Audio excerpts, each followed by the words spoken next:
ओम श्री साईनाथाय नमः। ओम श्री साईनाथाय नमः। ओम श्री साईनाथाय नमः। सभी साईं भक्तों को नमस्कार। कथा प्रारंभ करते हैं। पिछले भाग में आपको सुनाया था कि केशव और प्रहलाद पहुंच गए बड़ी हवेली, जहां पर कलावती का डांस प्रोग्राम होना था कमिश्नर साहब के लिए। अब कलावती ने जो था क्लासिकल डांस चालू कर दिया। वो कमिश्नर साहब को भाया नहीं, और कमिश्नर साहब उठ के भाग गए। पीछे रह गए बलवंत, कुलकर्णी, कलावती, और कलावती का दलाल पीलिया। केशव ने और प्रहलाद ने दोनों ने खूब जम के ताली बजाई, बाप को बुरा भला कहा और वहां से निकल लिए।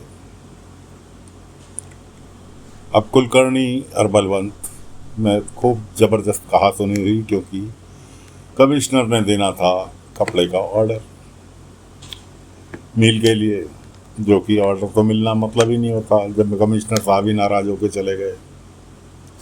सबसे पहले तो उठाया दलाल को, उसकी खूब खातिरदारी की गई।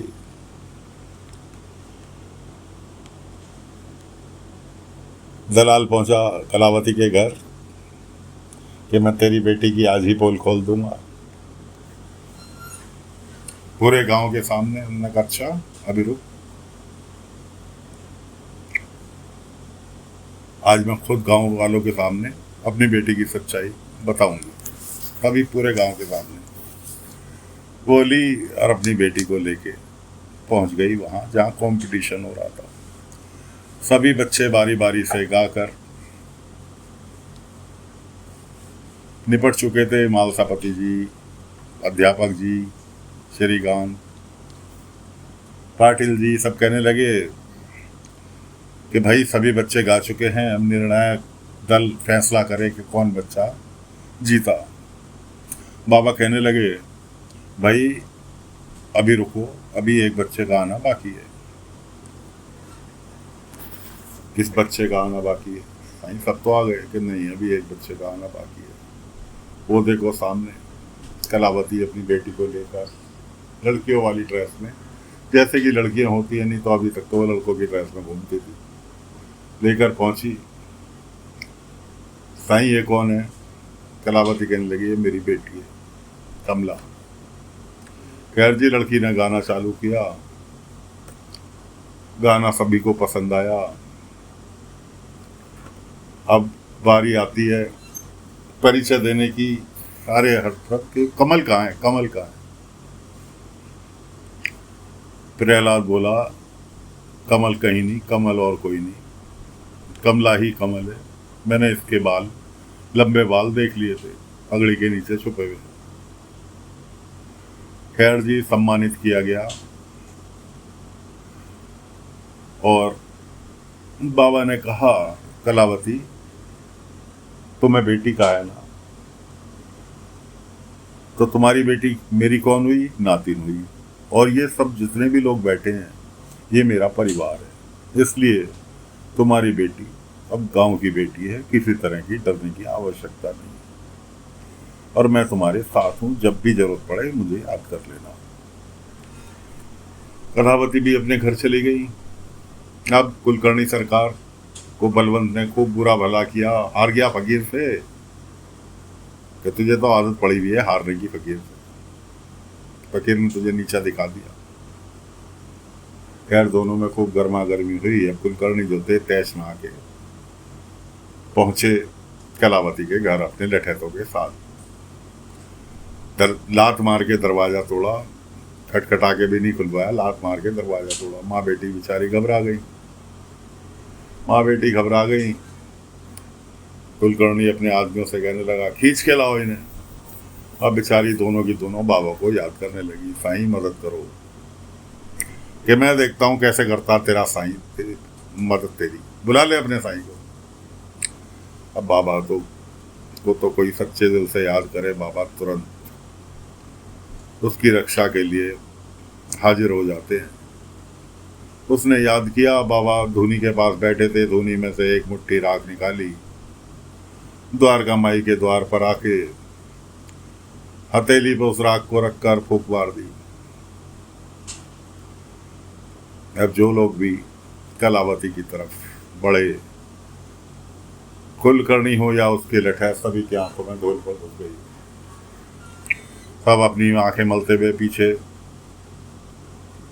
10 कदम पीछे हट गए। कुलकर्णी कहने लगा, जरूर ये उस फकीर का काला जादू है।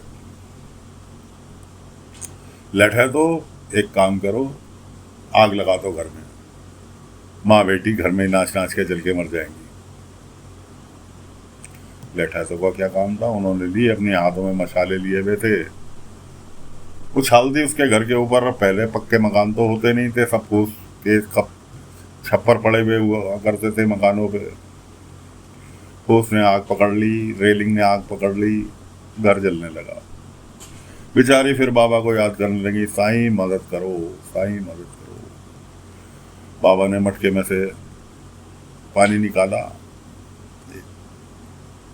और अपनी हथेली सीधी करके राम जी को याद करते हुए वो अपनी हथेली से पानी गिरा दिया। हथेली से पानी का गिराना था कि आसमान में बहुत जोर के बादल भी घिर आए, बिजली भी चमकने लगी और इतनी तेज बारिश हुई कि कुलकर्णी और उसके आदमी सब भीग गए और उसके घर की आग बुझ गई। 2-4 जने कहने लगे, यहाँ तो काला जादू हो रहा है, निकलो यहाँ से, भागो यहाँ से। खैर जी, कुलकर्णी फिर अपना पैर पटकते मुंह पिटाते हुए भाग गए अपने घर। अब कलावती अगले दिन सुबह पहुंची बाबा के पास। साईं, मुझे आपसे कुछ कहना है। बाबा अपनी धोनी मुनी दे रहे थे द्वारका माई में कि साईं मुझे आपसे कुछ कहना है कि कलावती तुम एक काम करो, मुझे कहीं बहुत जरूरी काम से जाना है और इतने तुम मेरा यहाँ सीढ़ियों पे बैठ के इंतजार करो, जाओ मत, मैं आके तुम्हारी बात सुनता हूँ, लेकिन तुम यहाँ सीढ़ियों पे बैठ के इंतजार करो, मैं भी आया। बाबा पहुंचे श्यामा के घर। सुबह का वक्त 7-8 बजे होंगे। श्यामा के घर पहुंचे। श्यामा श्यामा श्यामा आवाज लगाई बाबा ने। श्यामा आंख मलते हुए बाहर आए।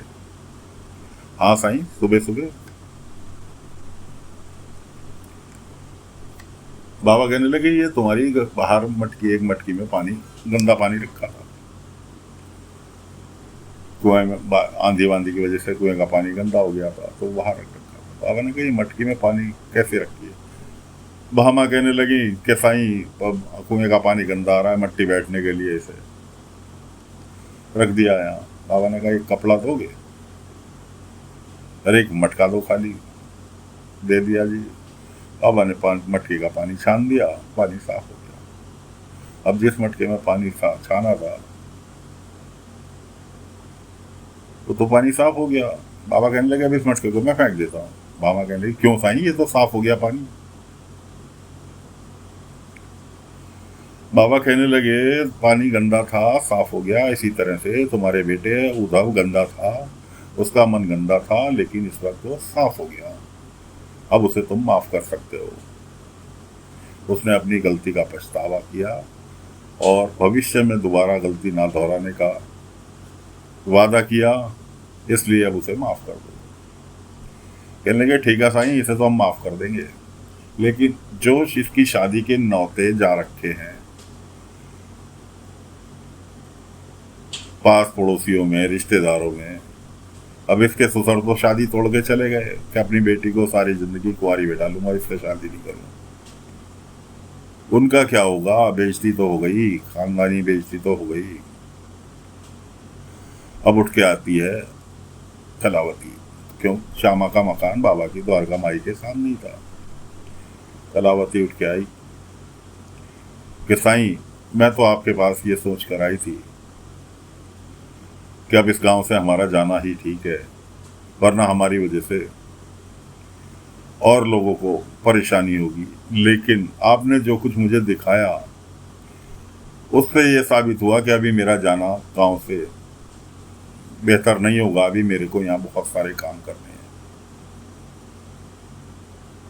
कलावती भामा से कहने लगी, इसकी शादी मेरी वजह से टूटी, जाने अनजाने में गलती तो मेरी ही थी, क्यों मेरी तरफ ये आसक्त हुआ। भले ही मैंने इसे कुछ ना कहा, कुछ नहीं लिया दिया, कुछ नहीं इससे लिया, लेकिन हुआ तो मेरी वजह से ये सारा काम।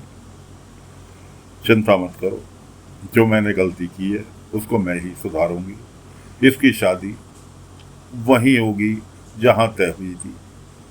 इस काम में मैं तुम्हारी मदद करूंगी, क्या तुम मेरा साथ दोगे?